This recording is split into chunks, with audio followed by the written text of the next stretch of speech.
Welcome to In the Kitchen with Galavante. I'm Christine Drinan, your host and the founder of Galavante, the travel and lifestyle company. And today I am cooking up a storm in my kitchen.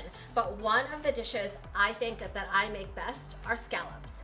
And today I have some bay scallops. I normally make sea scallops, but quite honestly, there's never a scallop that I cannot conquer because of a couple basic principles when you are making scallops. First off, when you make a scallop, you have to make sure that the scallop is super dry. So after you wash your scallops, you pat them dry with paper towels, and then you put it on a paper towel itself and a paper towel over it, and you let it refrigerate for an hour with a little bit of olive oil, a little bit of sea salt. Once you're ready to make your scallops, you start out with a skillet that is going to be very hot. So I have this heating on medium-high heat, and I'm going to add a little bit of olive oil to the pan.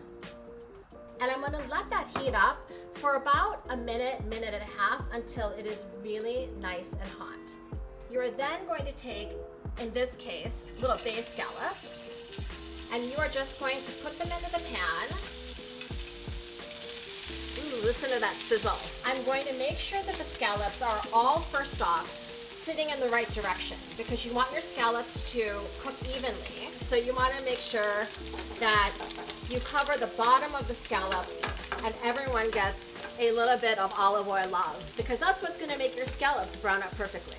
The second secret to a perfect scallop, no matter what type of scallop you're making, when you actually get them into your pan, leave them alone. Because what's going to happen is after a minute or so, maybe a minute and a half for these small little bay scallops, which by the way are super, super sweet, that's why they don't really need a lot of seasoning, is that they are going to brown. I'm ready to start flipping some of these guys, and you're going to flip them individually. And in less than 5 minutes, we have perfect scallops. You're probably wondering what I'm going to make with these. You're just going to have to tune in to the next segment of In the Kitchen with Galavante.